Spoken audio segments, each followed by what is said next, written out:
Bonjour, aujourd'hui je vous parle du drapeau des Émirats Arabes Unis, drapeau qui apparaît dans l'histoire à partir du 2 décembre 1971, la date où les Émirats Arabes Unis vont se fédérer. La signature va se faire à Dubaï et le premier drapeau sera planté donc, dans ce qui aujourd'hui est l'Etihad Museum.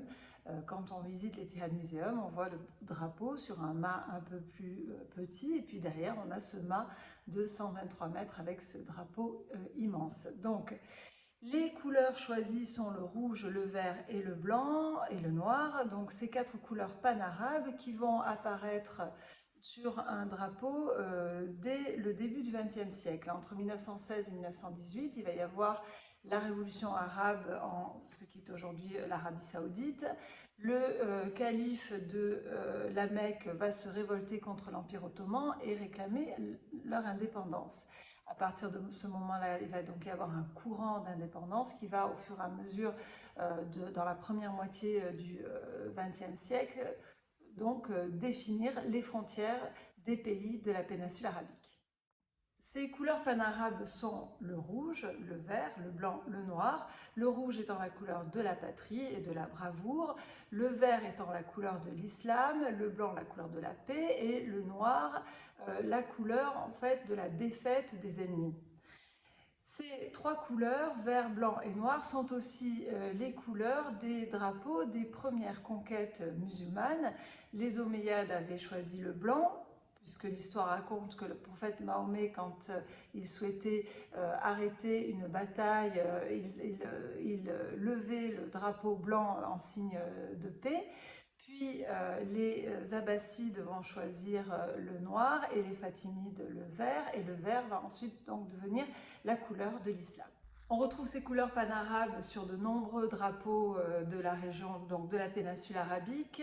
Ce drapeau a été dessiné par Mohamed Abdullah Al Maïna.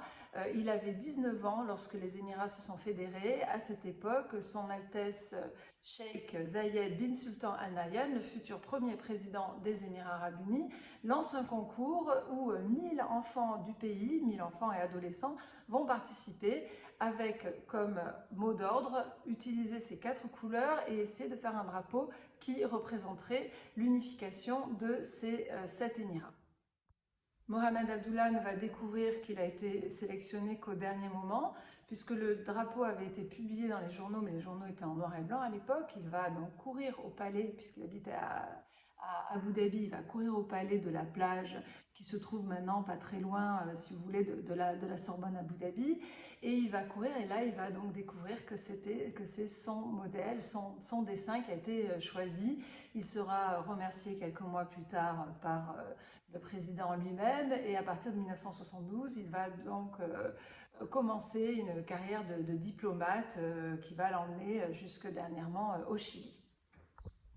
Si vous visitez les Émirats au mois de novembre, juste avant la fête nationale, donc le 2 décembre, vous verrez que les maisons ici, les voitures, les bâtiments sont éclairés aux couleurs du drapeau. À partir du 3 novembre, c'est officiel, c'est la journée du drapeau, Flag Day. Tout le monde a le droit de décorer sa maison avec le drapeau. Et pendant la fête nationale, tout le monde, locaux et expatriés, décorent leurs voitures, les rétroviseurs avec ce drapeau. En général, beaucoup de fierté et beaucoup de respect envers ce pays.